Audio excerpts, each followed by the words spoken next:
you know, drop in. We're on YouTube. Hold on, let me see.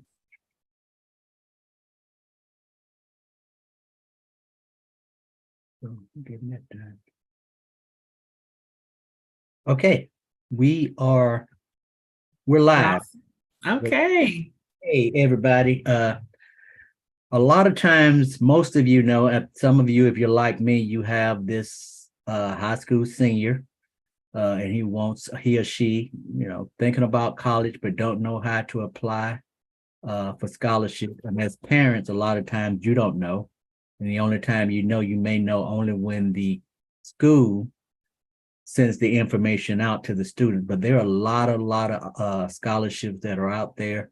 And I have somebody, a dear friend. I know this is like, I want to say this is her purpose in life. This is like God said, I'm gonna let you do this, and then at a certain point, I want you to do this. So she has been committed and dedicated to helping students find and get scholarships. Let me say this, because I mean, if I've seen a lot of people, and I just want to say this, that they have you, or you want to get information about scholarships, then click this link and come. Then you go, and then at the end, it's a cost. It's pay this, and we'll send you this. And I think I went to one with my son, and they just gave this big spiel at the end, like, well, we're gonna this is the cost. We're gonna set you up with somebody, and they're gonna help with this. I'm like, that's all I've been doing. But a lot of times, parents, they go out and they just buy it, and they don't have to do all of that. So here's a person who is dedicated. So Ebony, just tell everybody a little bit about yourself, and then we'll get into the scholarships and take any questions. If we don't have questions, I just ask what I would be asking as a parent, and then we'll go from there. Sounds good. Well, thank you. First of all, Mr. Davis, thanks for inviting me to attend your platform, be on your platform. I know you've done a lot of work, obviously as a parent, but also very much involved in the field of education. So just thank you for this opportunity. Hello to everyone on here this evening. So a little bit about myself, long story short, I served as a high school counselor, worked in the high school counseling arena for 16 years.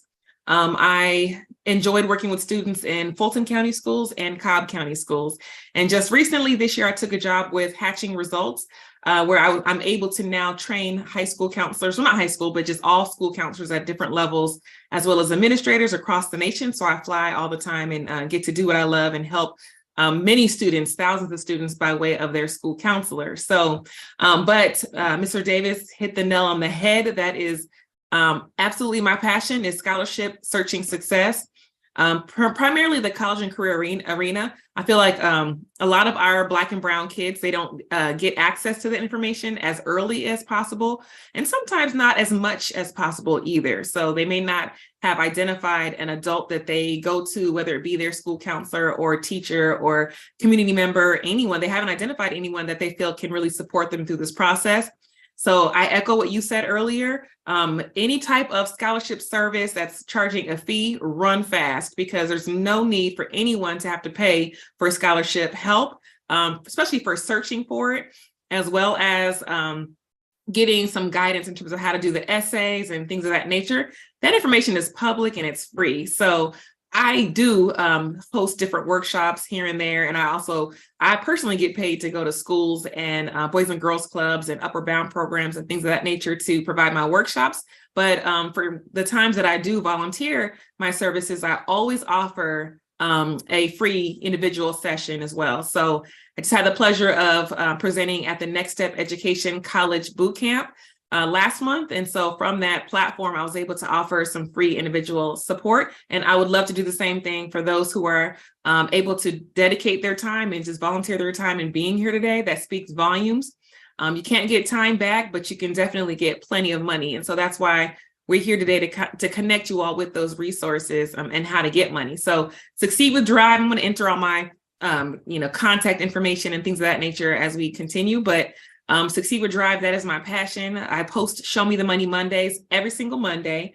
So as we get into scholarships and it being springtime, what opportunities are still available, I will share my screen and show my Instagram account so you can see some of the opportunities that I've posted recently that are still available and still amazing. So I did put housekeeping items. I did put a link to the scholarship resource guide. So a lot of the information and the outline about the topic and the presentation that I use, there's an outline in that digital resource guide that you can access to see all of the, the information that's relevant to scholarships, as well as some helpful tips and resources, such as the top social media sites to follow with regard to scholarship searching. You shouldn't have to sift through and search for that information. That information is boundless. And if you just position yourself in the right arenas, the information will fall into your lap. And then all you need to do is just organize it.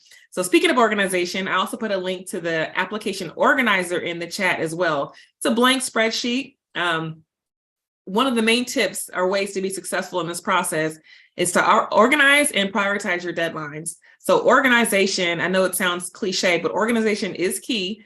And with that, students as early as 9th grade year can start to search for scholarships and start to organize them via the application organizer.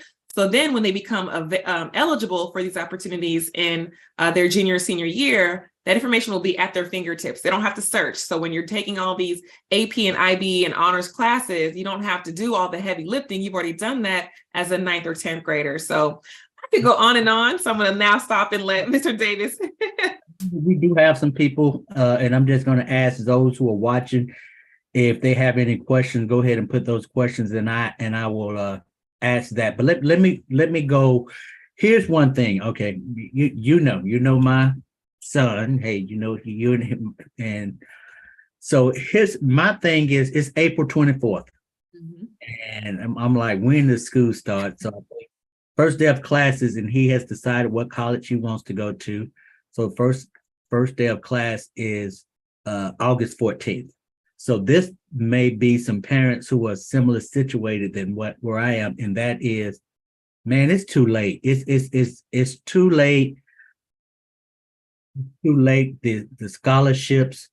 It's too late for my child. It's too late for my child to get scholarships, but I still see a lot of information being sent out for college scholarships. So I want you to sort of address that. Parents ought not to be thinking that it's too late. Students ought not to be thinking it's too late. And you did mention about starting early on in 9th grade. And I agree with that, because what I found out, and I have some young people that are on here and I talk to them about, there are a lot of scholarships that are for community service. And all of a sudden they have done 3 years of high school and no community service. And then it's going to look like these people like, oh, you're just doing this to get the scholarship. And a lot of times it's not too early. And I've seen some with youth ministries that you can get a scholarship if you are a youth and involved in your church. And a lot of times we see a lot of the fraternity and sororities. I mean, Divine Nine. I mean, I know that you are Sigma Gamma Rho and I'm Omega, and I know that we do scholarships, and most people don't realize that. So can you talk a little bit about that it's not too late and a benefit of starting in the 9th grade? Because I think we have some people here that may be sophomores or juniors, and they need to know, hey, it's not too early. Right. Yes, definitely. So the thing is, it's never too early and it's never too late. I come across scholarships even for 6th grade students. So there's a lot of contests. More times than not, I find that for the underclassmen, the younger students, especially those that are just even before high school, there are a lot of contest type opportunities. So it may be a Google contest, it may be a creative arts contest, but they kind of cover all grade levels. So I would definitely start as early as 9th grade, even though there are some award opportunities available to even earlier than that, but even after high school as well. And a tip for you all, so this process is ongoing. It's not about, okay, I need to apply during junior and senior year. Yes, you're gonna definitely submit most of your applications during your junior and senior year, but be mindful that these scholarship opportunities are typically for 1 year. So be mindful that, yes, you may secure some scholarship money or some funding for your freshman year in college, but then what? What's going to happen for your sophomore year? What's going to happen for your junior year? You have to reapply for these scholarship opportunities. So you will apply, yes, as a junior, senior, secure the funds for your freshman year in college. But the buck doesn't stop there. You need to keep going literally and apply for more, even your freshman year in college, throughout college. That's where I fell short. I actually applied for over 30 scholarships and I landed 10 as a high school senior. And then, so only one of those opportunities repeated throughout the course of my college career, but the others were only for 1 year. So I found that during my sophomore year, I still needed additional resources secured. So I had to go back to the drawing board and continue to search for scholarships for college students and keep applying. And the other thing, before I continue though, actually, I want to make mention that I think when I hit the record button, which I would love to record so I can share this after the session, but I believe it disabled the chat. So like you all have been doing, feel free to send us questions and answers. That's open. And I'm able to give you guys the links via that method. So just drop us a message in that Q&A portion, and we can definitely answer questions, and I can give the links in that way. The other thing, oh, sorry, go ahead. Let me just go white, and maybe you can put it because you started on it. Somebody wants to know, can you just tell us a little bit more about these renewable scholarships? Because I think kids think that I got this and I can get it next year, but they also need to be aware you can lose a scholarship, and especially in Georgia, when it comes to Hope and Zaya Miller, like, okay, I got it. Absolutely. So you want to go ahead and just address about the renewable scholarships? Yes. Let me finish my earlier thought though, really quickly before I talk about that, because I wanted to echo what you said, Mr. Davis, about extracurricular activities. So I want students to know that, yes, you do need community service. You need those things that are going to help you stand out from your competitors. So it's not enough just to have a 3.0 GPA and above, and you're doing well, and you have a decent score on the SATs or ACTs. You also want to be well-rounded. And that's the same thing that goes true for colleges as well. They want to know that you are a comprehensive student able to contribute to their campus in unique ways. How are you going to stand out from your competitor? Are you involved in, let's see, community service organizations via your church, via Girl Scouts, Boy Scouts, through your athletic department? Are you working a part-time job? All those things that make you stand out and able to show that you're doing more than just academics. And so about renewable scholarships, they vary. So you're going to find that when you start searching for scholarships, they're going to tell you if it is just a one-time award or if it is renewable. So in terms of accessing those, what I would do, because a lot of times when you seek out different scholarships via certain websites, and all the websites that I'm mentioning or I'm going to mention today, you guys are in that digital resource guide that I dropped the link to in the Q&A. So when you message me, I'll give you guys a link to that. But I just wanted to mention that when you're searching through those websites, for example, scholarships.com or even fastweb.com or KPEX, et cetera, you are not able to filter those results based on renewable or one-time awards. Going to allow you to filter those results based on your students' demographics, background, area of interest, those kinds of things, grade level, those types of demographic type questions. However, when you're looking for a renewable versus one time, honestly, I know this is going to sound simple, but I would recommend that you Google that. I would recommend that you Google renewable scholarships for whatever your background is, whether it be African-American students or Hispanic students or, Caucasian, whatever your ethnicity is. I would recommend you just Google that and start from there, because a lot of times these different scholarship search engines will not allow you to search renewable, those specific features. So you can see if there are those type of filters available. Maybe Georgia Futures is another website, but again, you don't have to worry about taking notes and jotting down these different websites that I'm mentioning. It's all in the digital resource guide that I put in the Q&A. So thank you for that question about renewable versus one time. That is so important. So you'll find that a lot of the big ticket scholarships like Coca-Cola Foundation, for example, or 5 Strong, or those different larger scholarship amounts, those are renewable. And you're going to find Dell Scholars Program has a huge one.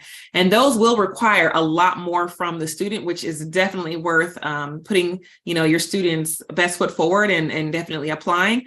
but be mindful that a lot of those scholarships students steer away from because it is a lot of work. Or on the flip side, you have a lot of those 4.0 students who are really competing for those big top dollar scholarships, and they're in it to win it as well. So you need to be willing to roll your sleeves up and do the work with regards to the lengthy essay. If it's 3 to 5 pages, hey, that's to whom much is given, much is required. So you're going to need to put forth a lot more energy and effort for those top dollar big name scholarships. And those are going to be the ones that are renewable. Evan, I mean, I wanted to talk about, and I found out that, my alumni chapter, we normally give scholarships every year. And some of the issues that we have, and I think it may turn off certain students, is I don't want to write. I don't want to, the scholarship is asking me to write an essay. And we found out that a lot of our students have difficulties trying to put that essay together. And not only just high school students, we've also experienced that with some college students. So can you give some tips? Because a lot of our students, they may be writing an essay, but that essay may be the reason they're not getting that scholarship. So can you talk a bit about how and what that essay should look like? Absolutely. Okay, so I'm going to share my screen. Let's see, and just kind of run through. I'm not going to spend too much time on this, so do not be alarmed by the actual, presentation, but this is going to help me organize my thoughts more. So this is basically the slideshow that I typically deliver for essay writing tips. And I'm going to start from the beginning, but just zoom through it. So bear with me. All right, here we go. So number one, definitely before I continue, is developing a winner's mindset.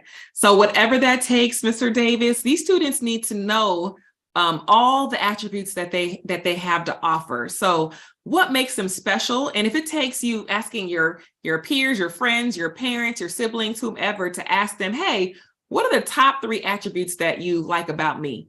Just to kind of get you in the right mood and energy, because when it comes to these essays, it's your time to brag. You have to brag on yourself. Just think about your brag sheet that you provide to your school counselor with regards to your unique skill sets, your GPA, your SAT, ACT score, et cetera. Turn that brag sheet into a mentality. How are you going to encompass or shift to that mindset of, I'm pretty awesome. I'm pretty good, because that's what you need to channel, that type of energy, in order to be ready to brag about yourself. Now, this is also in my scholarship workbook, so I will mention that at the very end. But I did write an essay. This is my award-winning essay, and it's included in the book, that won me over 10 scholarships that funded my first year in college. And it's not lengthy, as you guys just saw. So real quickly, we're going to go through the top 15 essay writing rules for success. And so a lot of it's going to be common sense, but stay with me, and that's why we're going to breeze through these. Okay, so number 1 is staying on topic. You'll find that you'll be passionate about something and you'll love the topic at hand, and you may find that you can easily steer away from the actual topic that they were asking you or addressing you. So make sure you do that. That's the easiest way for your essay to get eliminated if you're not staying on topic. Pick the best prompt that speaks to you. So which prompt is actually, you may get several options. A lot of times I'm finding that scholarship committees will give you 2 to 3 essay prompts to choose from. So speak to the one that's tugging at your heartstring, that you have a good story behind, or a good inspirational thing to write about. So follow the golden thread. Make sure your essay has a theme that's woven from the beginning to the end. So if you're going to talk about who's inspirational to you, make sure that that's evident in your introduction paragraph, as well as your supporting argument, and then your conclusion. So you want to make sure that that theme is evident throughout. They don't have to search for it. They don't have to figure out, well, where is this person going with the point that they're making, but it's evident throughout all the pieces tie together. The next thing is know your audience. So for example, if you know that you are applying for a Chick-fil-A scholarship, and Chick-fil-A has a religious affiliation, and you may be under the same affiliation, or you may not, but you know that their main purpose is to help people. They believe their mission is in helping people, and they stand on that. So if you know that about a company or any other company, you want to speak to that purpose, and you want to somehow intertwine their company's mission and vision with your essay. That's how you're going to appeal to them. That's how you're going to draw them in, right? The next thing is proofread. I cannot say that enough. Students, please do not write your essays. I don't care if it's asking for 250 words or 500 words. Do not write your essay on your phone. Okay, please go on your Microsoft Word document, or if you're using your Google Doc, whatever it is, make sure you are using a platform that is going to provide you with a high quality, perfectly structured essay, free from grammatical errors, spelling errors, things of that nature. This is not the time to use slang or just shortchange and use shorthand text via your phone. Okay, so please, and then you're going to make sure you ask your teacher, your English teacher, preferably your guidance counselor, your school counselor can definitely proofread it for you. They'll be proofreading it for content, not necessarily for the grammatical spelling errors. That'll be your English teacher. Your friend, make sure your family member looks at it. You want to get several eyes on this draft, and then that'll help you also finalize your overall essay. And then when you think you've done enough proofreading, proofread it again. All right. Oh, sorry. Go ahead, Mr. Davis. Well, let me, there's a question. Okay, sure. Go for it. And you can just probably put it in what you're saying, that a lot of times people think, oh, I don't have the grades. I don't have the average for the scholarships. That they think all of the scholarships are for 3 point. Oh, no. Yeah. A lot of scholarships. I mean, some as like, hey, you know, maybe you weren't doing well. Sometimes you're in school. Oh, yeah, absolutely. It doesn't click. It doesn't, like, you're not taking this serious, but a lot of them, when they ask you to write that essay and some life experience. So how do you address, I mean, should a parent or a student be discouraged if he or she had, let's say, between a 2.5, anything less than a 3.0 in getting scholarships? Absolutely not. They should not be discouraged, right? There, again, like I said earlier, there are scholarships literally for everybody. And some of them are not merit-based. Some of them are based on your areas of interest, whether or not you're interested in going into the veterinarian field or the medical field or the, let's see, what else? The lawyer degree, getting your law degree. I mean, there's so many different avenues. So based on your career interests is what I'm trying to say. Based on you being left-handed, there's a left-handed scholarship out there. There is a scholarship also for students who are beneath 5 feet tall. So if you're under 5 feet tall, there's a scholarship for you. There are scholarships for just your demographic background. If you're African-American, if you're first-generation college student, if you're English as second language, if you're a DACA student, if you are, so all of these other qualities, they go well beyond just your grade point average. But you definitely want to, oh, sorry, go ahead. How do you find these scholarships that are below, you know, saying I got a 2.5, where can I find, where can a student, where can a parent go to find these scholarships? Yeah, on the websites that I mentioned earlier. So all the scholarships that I post on my social media weekly. So remember, at 52 weeks in a year, I post, and I have way more than 52 scholarships to share. So I have no problem sharing, again, limitless amounts of scholarships. I don't have the time or energy to do it every day. There are several platforms that do post scholarships every day. For example, it's on the spread, it's on my digital resource guide, but there's several groups on Facebook, Scholarships for Everyone, Georgia.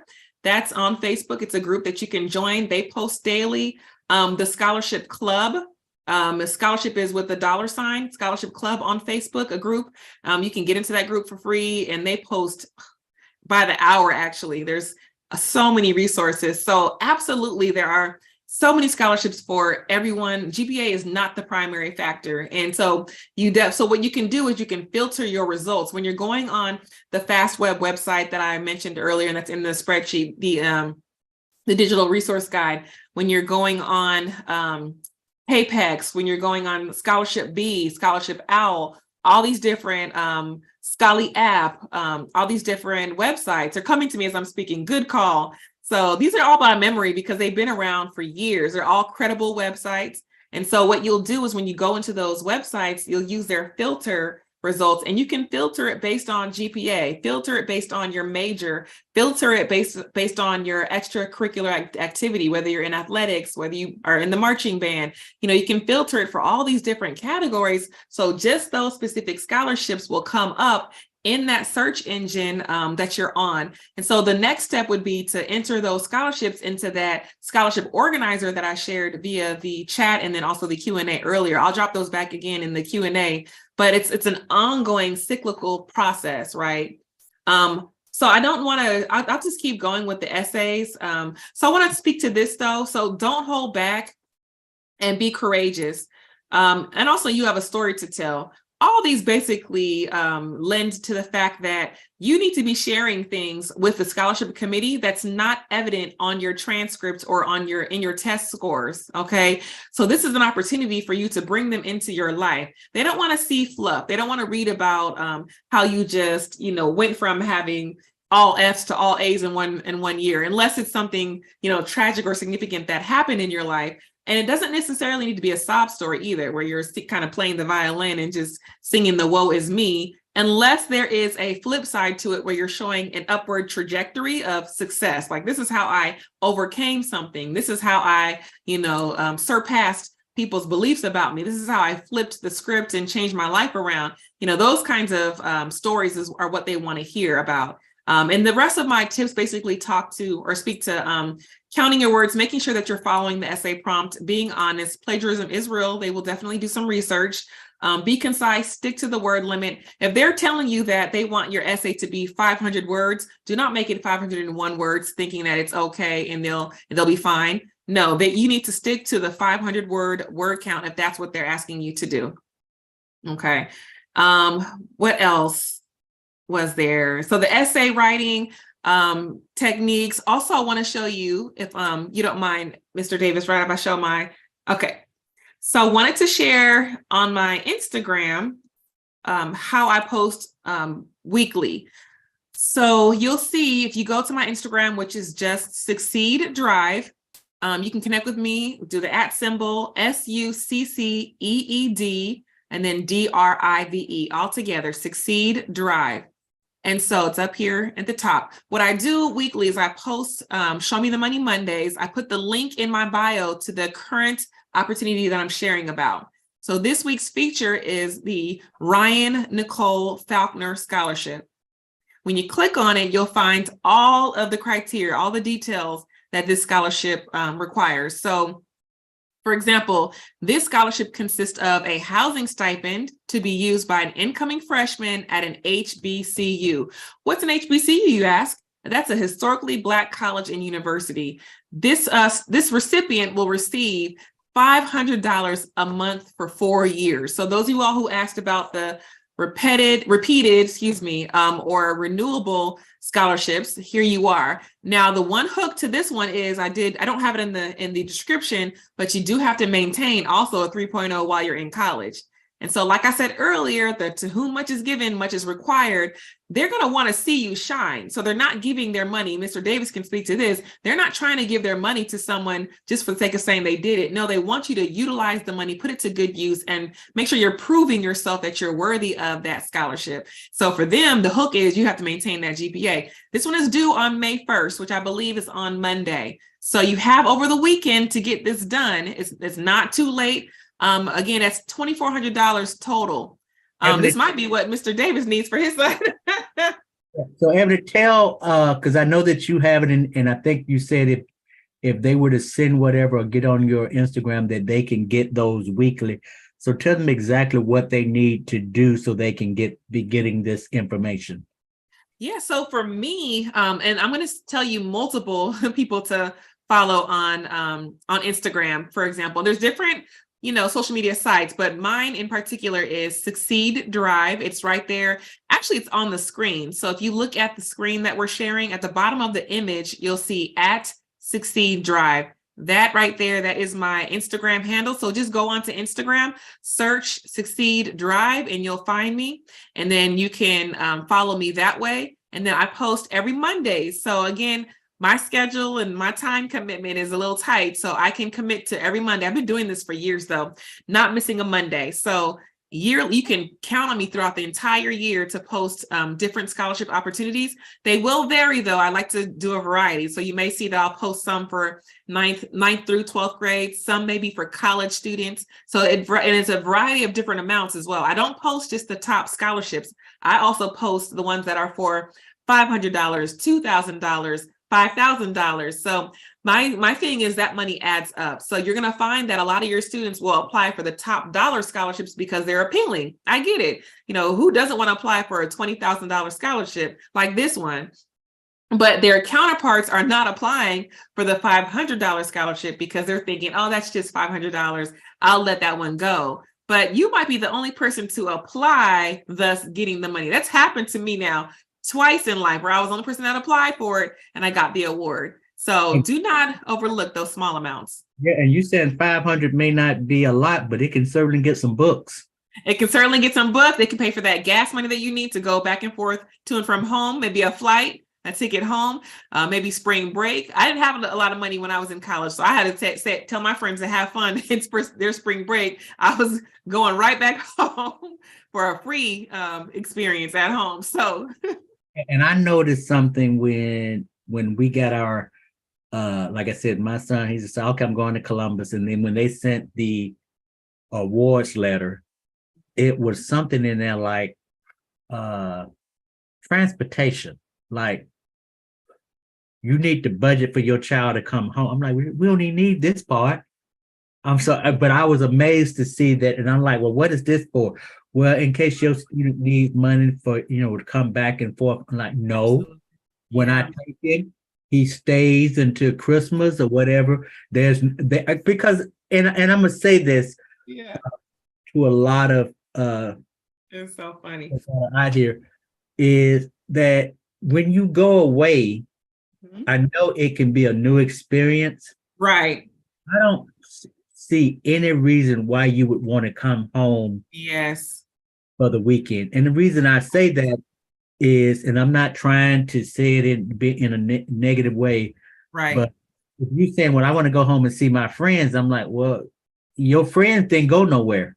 Right. Your friends still hanging in the street. Now, I've had some clients in the past, like they came home to see their friends and then they never went back because they locked up hanging with grown people. So I'm just like, I don't see a reason why you would want to come home. I agree. I've never seen a college for you to say it's boring, because there's always something on a college campus that you can do. And absolutely. That you getting in a car coming back home. Yeah. You do miss out on so much. I agree, Mr. Davis. You miss out on a lot that happens on the weekends. And so I agree that I'm glad that you mentioned that. In order to get the full experience and to really spread your wings, there's a lot of clubs, and obviously you're a part of the Divine Nine, and so am I. But there's so many different ways to network and expand your knowledge base, your experiences. A lot of these jobs, a lot of these companies not only want you to graduate with a degree, they want you to graduate with some experience as well. They want you to get an internship, study abroad, even. Take advantage of all the resources that your campus has to offer that go well beyond academics. So I agree. Stay on campus. I had a roommate that went home every weekend, and I loved it because I had the whole room to myself. But I was like, well, why? She's going home to do laundry. You can do laundry on campus. So I agree to get the full experience. Stay on campus. Stay, on the campus in terms of not going home every weekend, because there's so much to be learned and experienced. Getting a part-time job, even. And I think when you stay on campus, that gets you to be more involved. Yes. So when that question earlier, how do I get these scholarships after my freshman year? It's like there's a lot of things that going, and you're adding to that experience. Okay. Because some places like, okay, what have you been doing on your college campus? Right, exactly. Yes. The question is like, explain your college experience up to this. What is the date? So if you're home, you don't get to have that experience. So a lot of times, even when we talk about scholarships, you got to realize that, you can get in, you can get some money, but what are you going to do as a student to make sure that you can continue to qualify for scholarships. So can you talk a little bit about that? Oh, absolutely. Yeah. So like you said, I know it's going to be a transition. I myself can attest to that. Attending college as a freshman, it's like doing high school all over again. So you're the underdog all over again, and you're entering as a college freshman, trying to find your classes, trying to build that rapport with teachers, trying to just find your groove and figure out how are you going to be successful. So I would say a couple things. So in order to qualify for the scholarships, obviously you want to maintain a strong GPA. Also, you want to maintain a strong GPA because what if you decide to go to graduate school? You're going to have to reapply for graduate schools to get accepted, and they're going to look at your GPA and your GRE, your graduate record exam, right? So they're going to need still to see your credentials. So learn your professor's office hours, see if you can become a part of a study group, get some tutoring if needed, but stay connected so that your GPA is always strong, and that hopefully that will allow you to maintain eligibility for a lot of these scholarships. Also staying active. So whether it be joining a sorority or fraternity, or joining, I joined the NAACP on campus. That was an awesome experience. I was the education chair. And let's see what else. There's obviously athletics. There are several different kinds of clubs on campus. And when you all do your college visits, that should be the time in which you're asking about these different opportunities. So when y'all are doing campus tours, a lot of us look at just what the campus looks like, what the dorms look like, or what the meal plan is, what kind of food are they serving. But you also want to look at, okay, what kind of clubs and other activities are available to me on campus? What can I become a part of? And those are the kinds of things that still make you stand out and make you more competitive when you are applying for scholarships, as well as postgraduate work. What if you, again, decide to get your master's degree or your PhD or your MD or your JD, whatever degrees, post-extended degrees that you all want to get, you want to be mindful of that. So I also want to mention, Mr. Davis, on my Instagram, I have another great link that I didn't want to fail to mention. So the last week's Monday post was the 31 scholarships for students to apply for over summer break. So I want to encourage my current seniors, graduating seniors, you all need to live in this document. Now, I know the link is long. It's actually in the description. The link in my bio is the link to the current scholarship that I posted, but this one has numerous resources that are still available. The actual title will say 2021, but they are, sorry, 2022, but they are updated with 2023 scholarship opportunities. So go ahead and type that URL or copy and paste it into your URL so that you can access all of these amazing scholarships that you may or may not have been aware of, and get to work. It's time to roll up your sleeves and get this work in, get these applications in now. A lot of you seniors are getting ready to take your AP exams and take your end of course test and put that behind you. So that's great. Hopefully don't just kick up your feet and relax once you all graduate or as you enter into that kind of season of rest.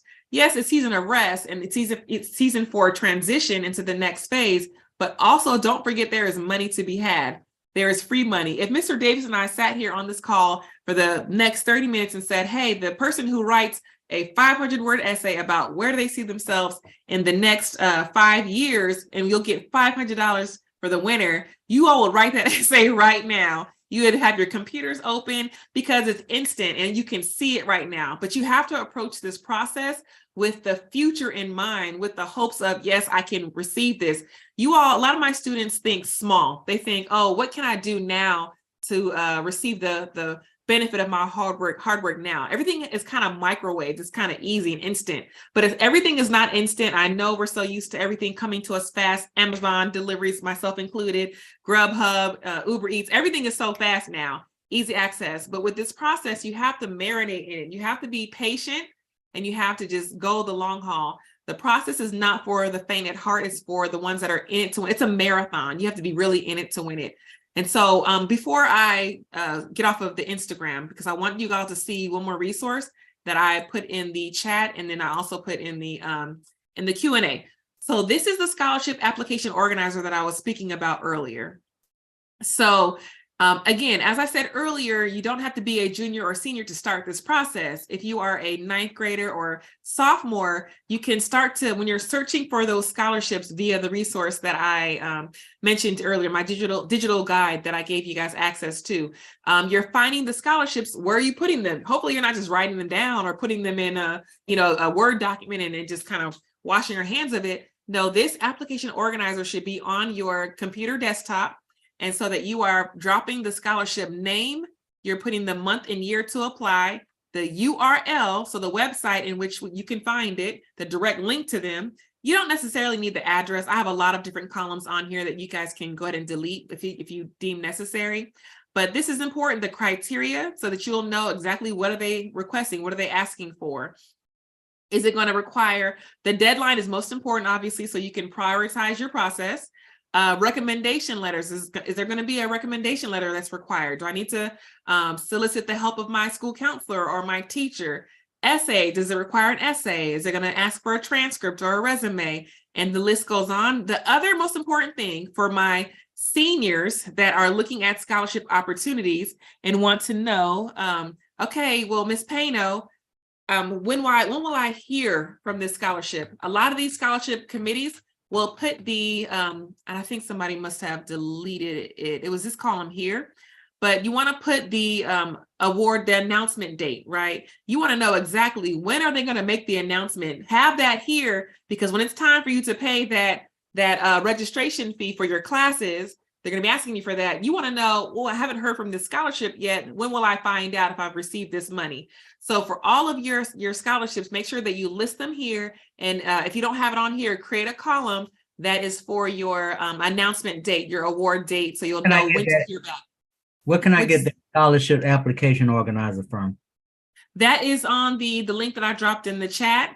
Let me stop sharing my screen real quick. No, I mean, I think we had some questions that people couldn't see the chat, but I put it so everybody should have the link. Okay. 3 different links. So okay. I just want to, I'm gonna let you go ahead, but if you have any questions, you can put it in the message, or if you want to ask a question, just let me know, and then I will allow you can directly just ask Ebony a question, but you can go ahead. Ebony, yes. I saw one of the most again interesting scholarships, and it was at Columbus, because that's where the decision is made. The servant leadership. Servant leadership, incoming student can apply, and it's based on community service. Okay. And $2,500. Wow. Once you get in it, and we talked about continuing scholarships, then you stay in it, and each year, if you stay in it, and all it is community service. Okay. And what it asks you to do is participate in one of the campus community activities once a week. Oh, now, wow. Here's the kicker. Get a $1,500 stipend. Oh, wow. That's amazing. I didn't say a scholarship. Right. Yeah. But you can use it for your tuition. Whatever you want. Yeah. But they are basically saying, if you're going to do community service, we're going to pay you $1,500 a semester. So I had to tell the boy, like, look, you need to. Oh, yeah. Because, community. And I think it's a good thing, because I'm of the opinion that a lot of our young people don't like to do community service. But I found a lot of students that because they wanted the hours, they got into it and they really enjoyed the opportunity. And there are a great deal of scholarships out there for community service. Oh, absolutely. Yes, yes. And that's one of the things that you can definitely filter your results. So when you're looking at, I'm going to share my screen real quick so you guys can see the actual websites that we put in the digital resource guide. And you have that link, and we'll share it again. Just again, go ahead and send us a message in the Q&A if you did not get the links. So let me scroll down. So this is what I've been mentioning earlier. These are the top SWD. Let me just delete that. The top scholarship sites that I recommend. And this list is not exhaustive of all of the scholarship opportunities that are out there. There's so many websites, you all, that have been created for this purpose because the need is so great. So the need is so great, so much so that when I first started speaking about scholarships, and I would love, let me ask you, Mr. Davis, and you may remember from my presentation, but do you know what the national student loan debt average is right now on a national basis? Like how much money is owed total in student loans? It's $1 billion. It's almost $1 billion or something. Yeah. It's more than that. When I first started doing this presentation, it was $1.5 trillion. Now, and that was in 2016. Now, 7 years later, the national student loan debt average has surpassed $1.75 trillion. That is amazing to me. So I'm saying that to say that the need for scholarships is so great, that there are so many websites that have been created to support students and parents in this process. So these are just the top websites that I've exhausted. These are where I find my scholarship opportunities. I vet them. I make sure that they are credible. FastWeb, you have to be 16 years old to create an account with FastWeb.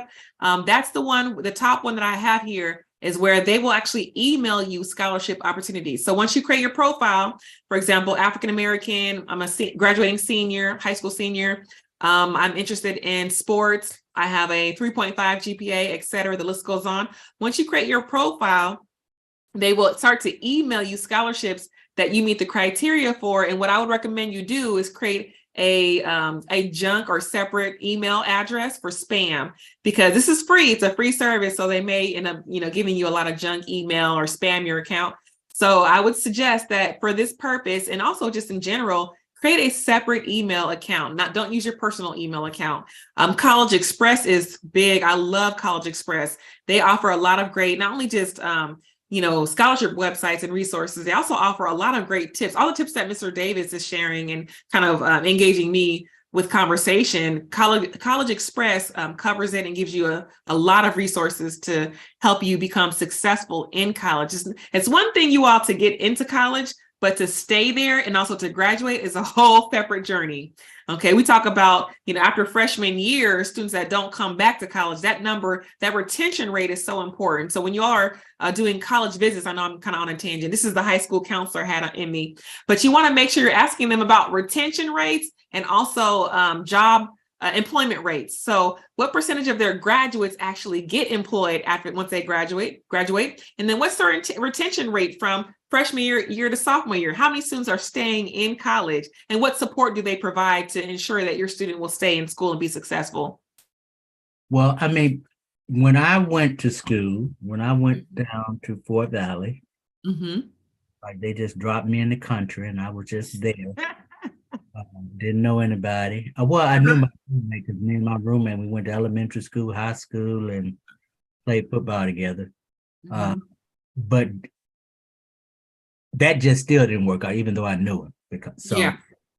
But I realized there's a picture that I have that when you go to school, you get, you know how we get, I guess, our little clique of new friends.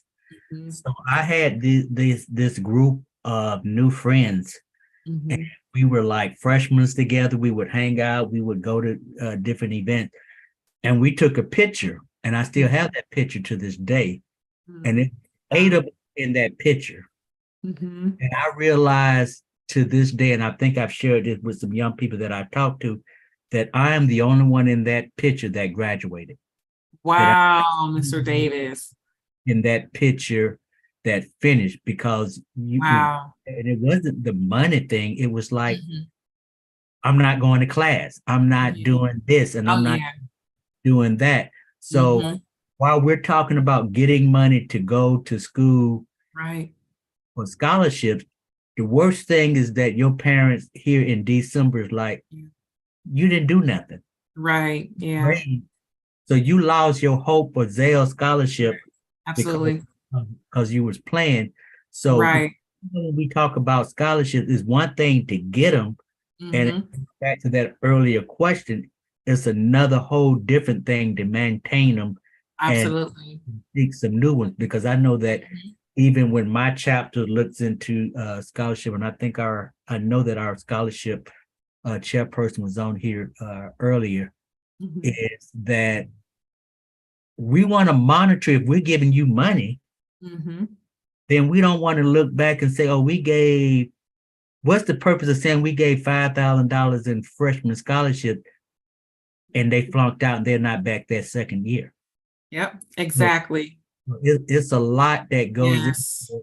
So, Yep. I mean, can you just sort of tie on like, hey, I'm in school, I've Yeah. taken first year money thing. Now, what do I really need to be focused? Because at that point, you put Yeah. yourself in a position where, Absolutely. okay, maybe I didn't have a 3.0, but college is a new opportunity and new. Right. Can you talk a little bit about that?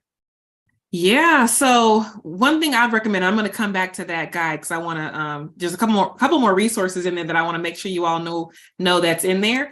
But I'm going to stop sharing while we do this part. So one thing I would recommend is finding a trusted adult on campus. So when you're starting college and you're a freshman, a lot of the reason behind a lot of students dropping out or just not coming back sophomore year is they're not connected. We talked about being connected earlier as well, but connected to the right people. So number one, are you connected to a mentor of some sort on campus? A lot of schools have now adopted a freshman advisory program or some type of a mentorship program where all freshmen meet with their advisor weekly or monthly to get that support. So that's one thing. Second thing is who's in your circle. So a lot of times we birds of a feather flock together. So be mindful of the company you keep. If they're in the quad hanging out every day and not going to class, we already know what their end result's going to be with regards to financial aid probation or academic probation, things of that nature. So you want to make sure that you are surrounding yourself with individuals that are not only like-minded, but also better than you. So in high school, same thing happened in college. I hung out with the cool kids, but I was also friends with the smart kids too. I was with them as well. I made sure that I sat next to the smartest kid in the class so that I can ask questions and he could be my study buddy, because of course I was going to have fun. I did pledge a sorority. I lived my life in college. I had a great time, but also surrounded myself with like-minded individuals. But I also made sure that I was tapped into specific experiences. I had an internship in New York and advertisement. So in advertising, right off Broadway, realized that, bubbly I am right now, that was not the right fit for me. So I flew all the way back home. I got paid to do it though. It was a paid internship. It was great. But I found out through that experience that was not for me. So sometimes certain open doors will you'll be able to discover things about yourself that works or doesn't work for you. So staying connected is so key. Staying connected to individuals on campus, but also staying plugged in. Another point to add to Mr. Davis, what he said earlier about being involved and not going home. You have to create a sense of purpose on campus, so you have that sense of belonging, and that's what's going to sustain you throughout your college career. So don't sell that short. You got to stay. It sounds so easy, but stay involved on campus. That's really going to lend to you being successful and crossing that finish line. And don't be thinking that your parents miss you. You need to come home.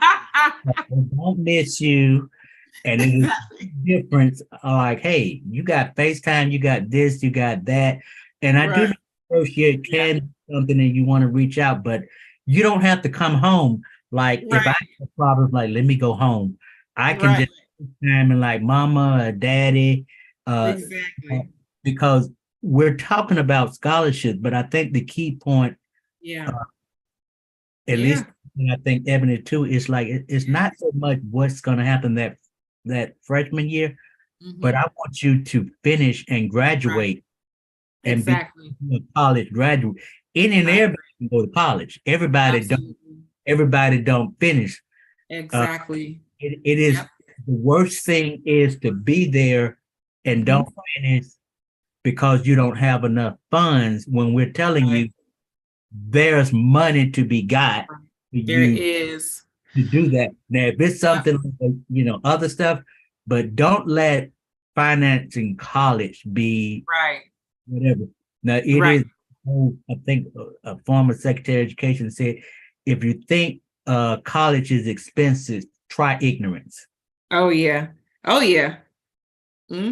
Try student loan debt. That's expensive too.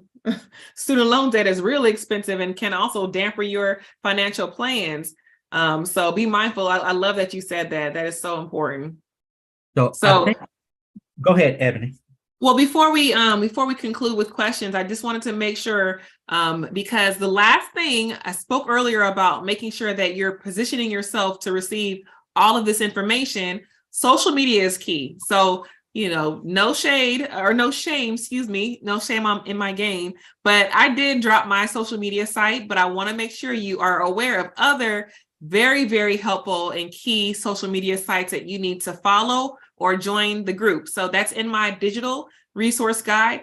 One person that I want to shout out on here on this list is _growing with Gabby. It's kind of toward the bottom of the list, but _growing with Gabby is phenomenal. She creates TikTok videos, things that I don't have the time to do, and other types of resources for you. And she has earned herself over $2 million in scholarships. And so she is talking the talk and walking the walk. And she also attends an Ivy League school. And so she has her own platform, but she shares scholarship opportunities all the time. And so with all of these resources, I talk about in my presentation, you have to be hungry. Where is that drive and that hunger coming from when you are approaching this process, whether it be searching through your websites or your social media sites? This is your buffet. This is where you eat. This is where you eat and become plentiful. And then you shift gears once you've found some scholarships that you want to apply for, whether it be currently or in the near future. You add those resources to your spreadsheet that I shared earlier, that Excel spreadsheet, so you can organize it. My parents on the call. So parents, how can you help? In the digital resource guide, I have a list of different ways that you can hopefully motivate and support your student in this mission. So one thing that's very easy is to make them your accountability partner. So holding them accountable. Hey, so-and-so, I said, which day of the week are you going to commit to this process? Oh, great. You selected Sunday after dinner. Perfect. 30 minutes a week, maybe an hour a week. Great. So which ones are you applying for this week? And then let's do a checklist, or maybe even on that spreadsheet, you can create a column that says parent check off, meaning that they saw that and they know that that's the one that you're working on. So hold them accountable, setting a weekly scholarship searching schedule. Some people have these not laminated, but the dry erase calendars that you can put on your wall and put the scholarships there, so you see that they're coming for that month, and you're becoming more organized. And it's a family approach. We're all kind of in the know with the effort that's being taken, and it's just this different ideas like that, creating incentivizing the process with your kids. And so on and so forth. So there's other things on there, and this is the step-by-step guide for this process. So you can see that's also included in my book that I sell. It's called Not Your Average Scholarship Workbook, Leading Students to Success from Start to Finish. So a lot of the things that we mentioned today. I can get, I think it's a great book. I've had the book. I think my son has, I have the other educator's resource book. So how can parents or students get this book? Oh yeah, I was going there next. So I segued into my book to go to the next part. So yeah, I do have. So the book is available, full confession, on Amazon as well. Amazon, if that's your easier way of receiving products, go ahead and do Amazon. But I have it on the screen as well. It's called Not Your Average Scholarship Workbook. So Not Your Average Scholarship Workbook. The Not Your Average Educator Resource Book, that's more so for parents or for typically educators or school counselors, because a lot of the information in there is covering not just the academic planning stuff, not scholarships, it's covering academic planning, it's covering social emotional learning by way of peer mentoring. Also, there's a college and career fair component. So it's really how to put on these programs, but there are some bits and pieces that parents find of value as well. But primarily the Not Your Average Scholarship Workbook, Leading Students to Success from Start to Finish. And it's in the title. Literally, that's exactly what it is. It walks the students from beginning to end with regards to the financial aid process at a glance. What does that entail? How do you organize that process itself? And then how do you prepare for essay writing? There are essay writing tips in the book, spaces for you all to kind of get some sample topics and actually brainstorm in the book, organizational tools that I recommend, and then also just different key websites and the purpose behind those tools. So if I have FastWeb on there, great. What is FastWeb? How do I maximize my success in that platform? So those are that's the book in a nutshell, but I find that it's very helpful to actually, it's a workbook, meaning you're going to work through it in order to become successful. I'm in the process right now of creating other fun resources. I hope to create a game one day that makes this process more enjoyable, because I know there's nothing that's going to diminish or dismiss the fact that it's hard work. It's going to be hard work. It's going to take your time, your energy, you actually, searching and being organized and and just being, in it to win it. There's nothing that's going to shortchange the fact that it's going to take work. But when it's free money, come on now. If it's free money at your fingertips, and the odds are against you with the national student loan debt average being over $1.7 trillion, you have no one else to point to or blame but yourself if you don't apply. So apply now and thank me later is my slogan. And my slogan is no excuses, because we make time for the things that are important to us. So again, if me and Mr. Davis went in right now, $250 each, and said, oh, we're going to extend this call for an hour. For those of you who do the essay, you will sit on this call for another hour to get that $500, because it's right now, it's here, it's in your face. So treat this process like that. Okay. I don't think we have any more questions, but I think Evan has covered a great deal, and this is being recorded, so I will have it to share. And I think everybody should be able to get the links. She gave 3 different links, so I think hopefully if you can just get those links and copy them so you can follow up. But I will say, get the book, parents, students. I mean, get the book. I mean, the book will, especially for those who may be juniors or below, get the book. And it's not too late for seniors, because you got the summer. And even if it's like you're not able to get something later, but it'll help you going back to that question, what about these renewing scholarships as a sophomore or junior? So the book will also help with that and provide information. So I would say just check the links, and I would say any other place this would have been a cost. I ran into Evan. It's not the first time I saw her somewhere, and I asked her, could we do this?